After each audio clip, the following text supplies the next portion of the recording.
Hello, my friends, and welcome. Welcome to another Older Man's Random Reviews.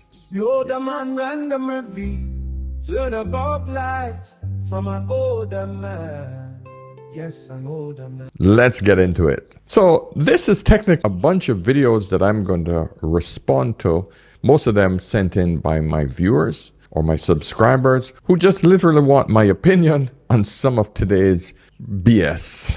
Let's keep it YouTube friendly that goes on in the world. They just want to know how an older man look at these problems. Okay? So guys, give me a thumbs up on the video before we get into it so that you guys don't forget. If you have not been here before, please subscribe, turn on the notification bell. If you want answers to a quick question, get me over on Instagram. Send me a voice message just so that I don't have to read. I love to listen to people. Okay? And of course, if you want to book a session, get me over on askanolderman.com. Okay, let's get into the first video. Let me get my specs on, also known as cheap reading glasses. Expensive, just tell him that there are other girls out there in different price ranges and remind him that you always get what you pay for. You always get what you pay for is something that sounds true because we say it a lot. So is good things come to those who wait. When I was at this point in my life, I got a lot that I did not pay for. This guy paid for a lot that he did not get. I might even say that with women, you never get what you pay for. You cannot purchase your way into attraction. Again, only do the stuff you want. If she wants it too, that's your relationship. Giving out money does not get you attraction. So this would be like, let's go out to dinner, let's take a drive to the beach. I like that stuff. And this would be like, pay for my hair and nails. Nope, I'm getting a different girl. If you put her first, she puts you last, and she might laugh at you about it. You do not always get what you pay for. You get what she wants to give. This works the other way around too. Gentlemen, remember that. Don't let these women bring these little quick snippets of BS that sounds nice. You don't always get what you pay for. That is just one of the dumbest things I've ever heard people say. So this idea that a woman will tell you, oh, you always get what you pay for. No, you rarely get what you pay for when it comes to relationship. Because everybody's pretending in the beginning. And what you think that you're paying for, you rarely get, especially when it comes to a woman. Rarely have I ever heard men say, man, I'm just pleasantly surprised of what I got when I got married. Rare. Practically every guy says it just got progressively worse. Women stop giving when they actually catch you. So you don't get what you pay for. And if you think I'm lying, let's listen to this divorce lawyer. Fundamentally, 56% of marriages end in divorce. Like, think about, that's the ones that end in divorce. So how many people, what percentage stay together for the kids? Or because they don't want to give away half their shit? Another 10%? That's conservative. Conservative. But let's say 20% then, okay? That's at least right. You now have a technology that fails 76% of the time. That's insane. That's insane. That's more likely than not.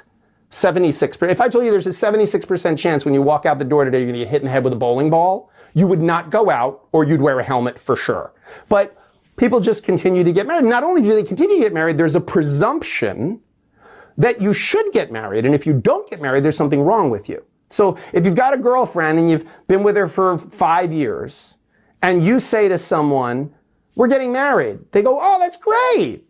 You know, they don't go, why? You're happy. Why would you get married? Like, everything's going fine. Why would you put yourself through that? Why would you run that risk? If you say to someone, we've been together 5 years and we've decided we're not going to get married. We're going to move in together, but we're not going to get married. Ooh, what's wrong? You have intimacy issues? What's your problem? Meanwhile, 56% end in divorce. It's literally fits the legal definition of negligence.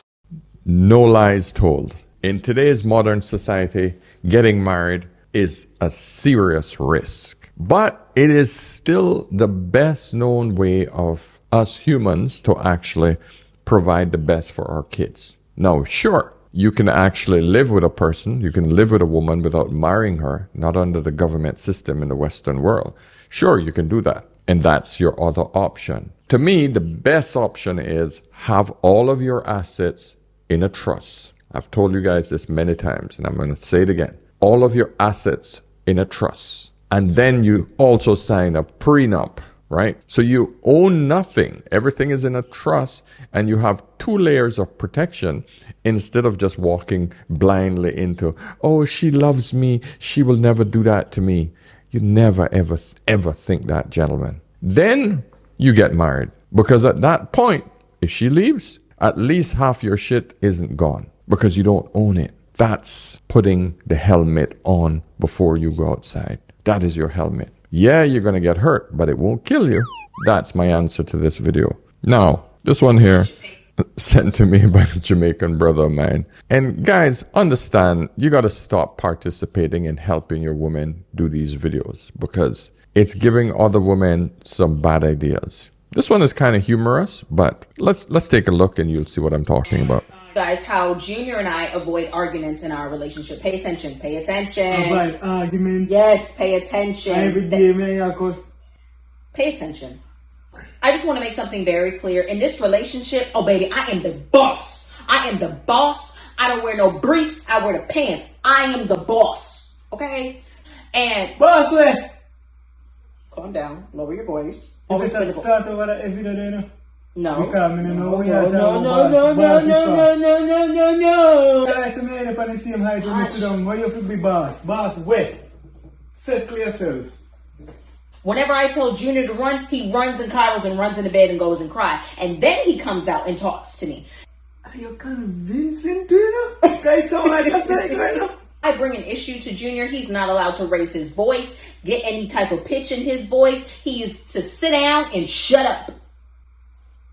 Never. I never will. You don't do. You can't even raise a voice for me. The only reason why I tell you so sorry sometimes, because I can't take a ball and ning na me. So I just say sorry like a me. I'm ning. And every day you're wrong. I'm sorry. I'm sorry. You don't mean me. Sorry. You think that shit's so funny. You think it's so funny with your little broad, ugly teeth. How vexed. I see the humor in this, but the reason I don't encourage men to actually participate in these videos is because it still encourages an undertone of disrespect for your man. And when you put it out there, a lot of these dysfunctional girls think that this is what they can do and say to their men. They take it the wrong way. They push it too far. The other day, I saw an episode in a gym where this couple were playfully bantering back and forth, right? But the woman, she kept slapping him on his shoulder and on his chest and doing the posturing, right? Just slapping him.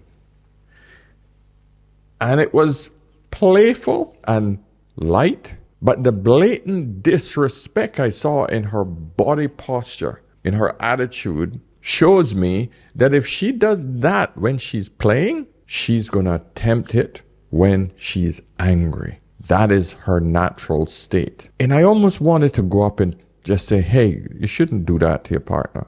Imagine if a man was doing that.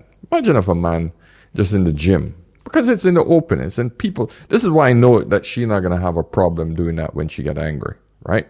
She's a big ass girl as well, right? Imagine if a man in a gym or playing and he was like just slapping her, punching her on her shoulder. Yeah, baby. And just punching at this girl. People in the gym would have gone ape shit, but this goes unnoticed because it's being done by a woman. So all I want to say is, guys, don't participate in any of these sort of playfulness with your woman where you're being disrespected. Doesn't look good. It's not going to bode well in your relationship. Eventually, it's going to go wrong. Trust me on this. You see how Jamaicans hold their shit down? Let me read 2 comments. Miss Sefemi Kim said, dating a Jamaican man is not for the weak. Laughing my ass off. Yeah. Mistress Cooley Mart said, girl, bye. I'm married to a born Jamaican man. They're not going for that. Nice try though. Only the Americans will believe you, not with Caribbean people. Yeah, she's right.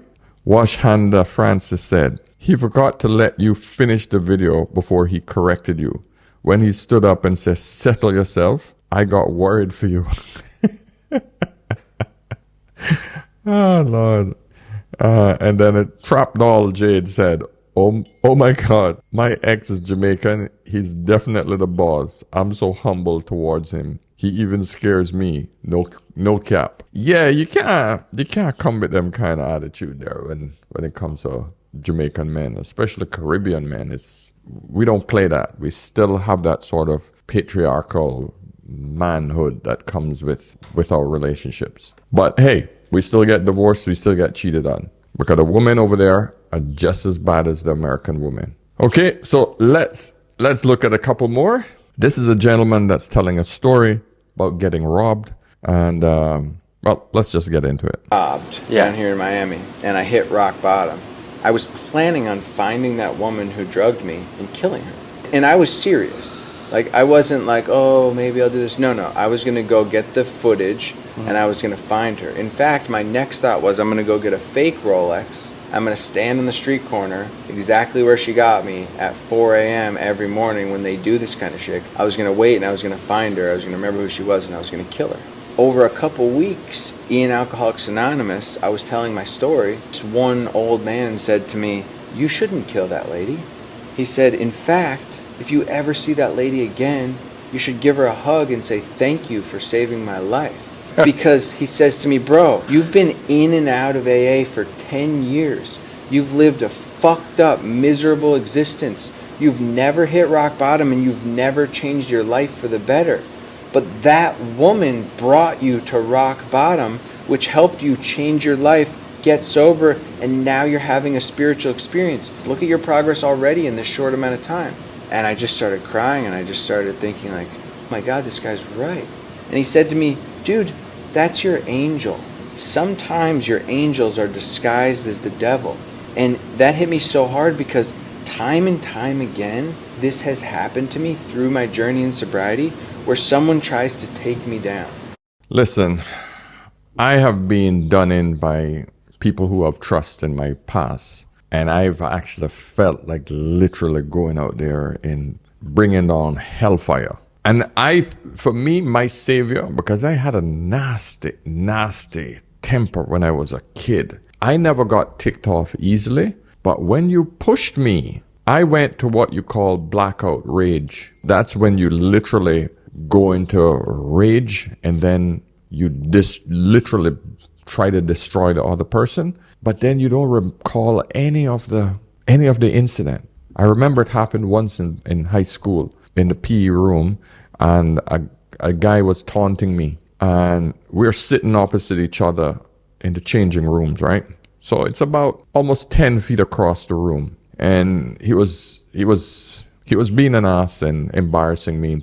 The other boys in the gym were laughing, and apparently, I sprung up, rushed across the room, and literally just started wailing on him. But I cannot recollect.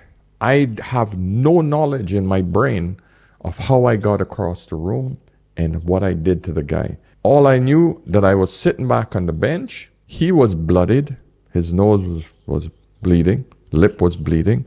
I had a few bruises on me. I felt like I got hit as well. But I can't recall anything at all. And I was probably almost 16 years old, because I graduated high school at 16. And it was then that I decided, it scared the shit out of me that I didn't remember. And the next year I joined martial arts. I joined a martial arts class, and for 38 years, I never quit. Still at it, actually, still doing my little, kicking and punching.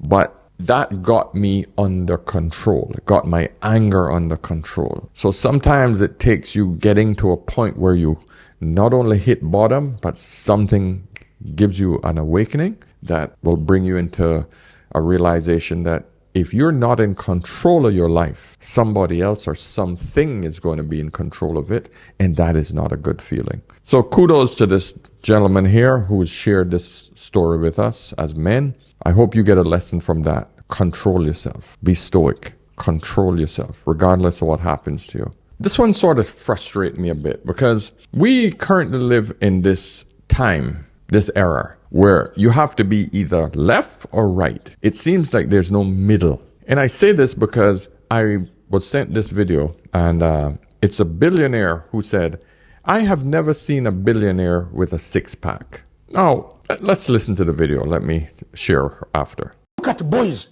who spend their time in the gym. Ngabetika. I've never seen a man who is a kanyama. They're making no, six-pack for who, God's sake. Let me tell you how it is. I've never seen a man with a six-pack who's a billionaire. He's not there. Baba Kumaba billionaire. Very Kanyama, there is no Kanyama who is a billionaire. They're all broke. They're all walking on the border. They're using taxi. You find them in the taxi park when like, hey, I'm against going to get no much for. Their all brain is in the chest. So going back, I don't think it's right to look for a man who spends his 8 hours in gym, lifting. What do you think that boy is thinking? He's thinking about sexy, good girl, kanyama, six-pack.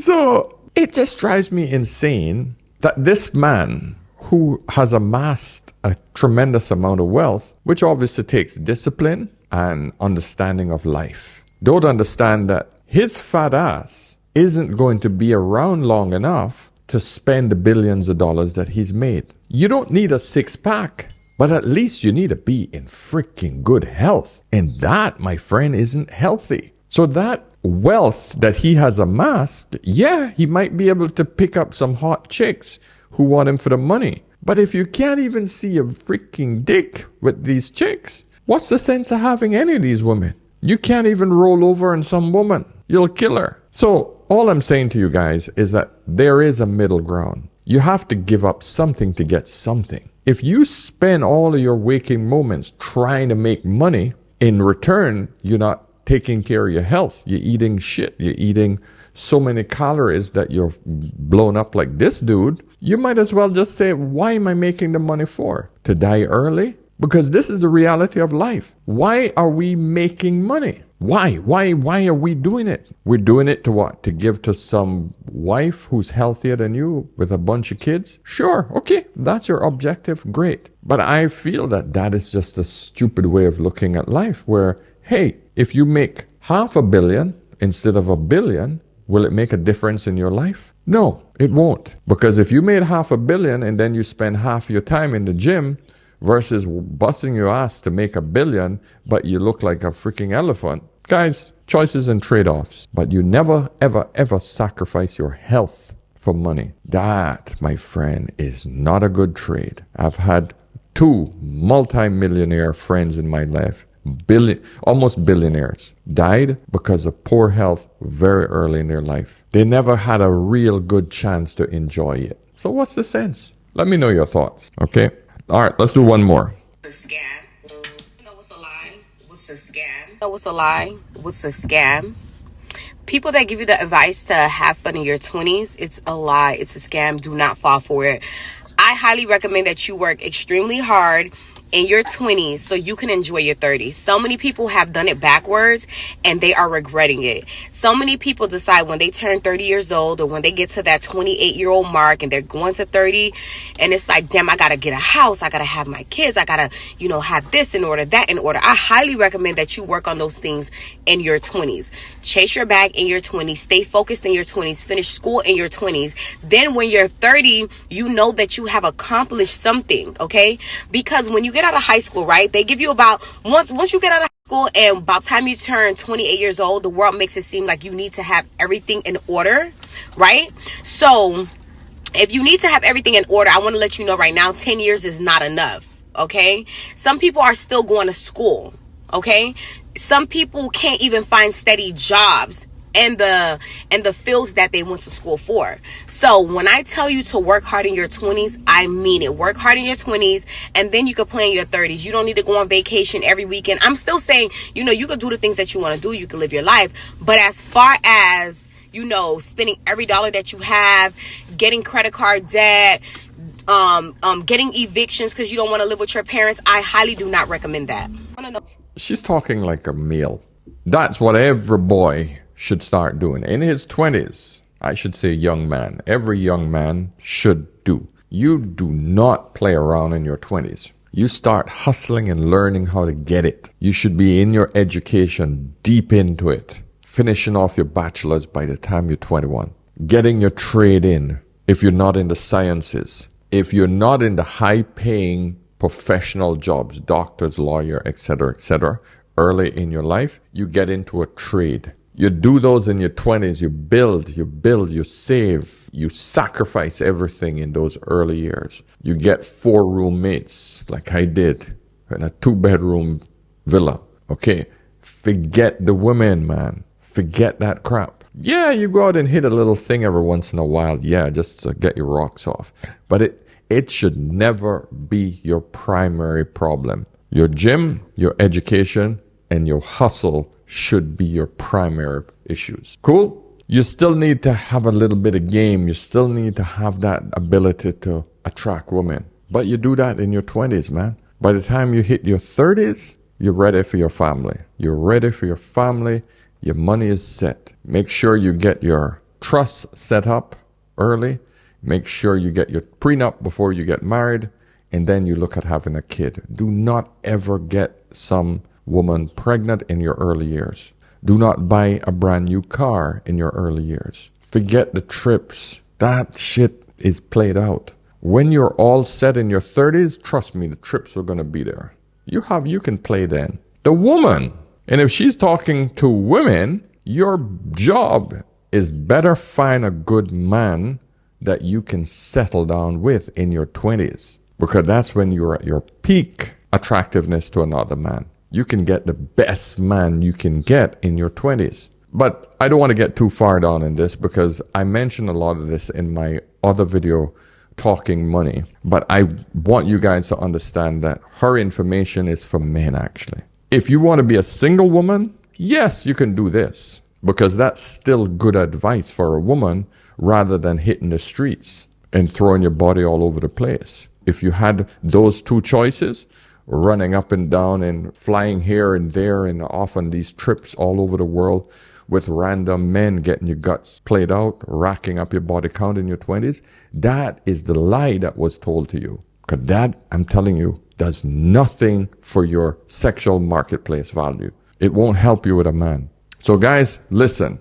Let me know your thoughts on any of these videos. If you want me to review any videos, send them to me. Either link them over on Instagram or, askanolderman@gmail.com. You can send me links there if you want to send me by mail. Okay? So until next time, remember guys, whenever in doubt, always ask an older man. All right? I'll see you in the next one. Cheers.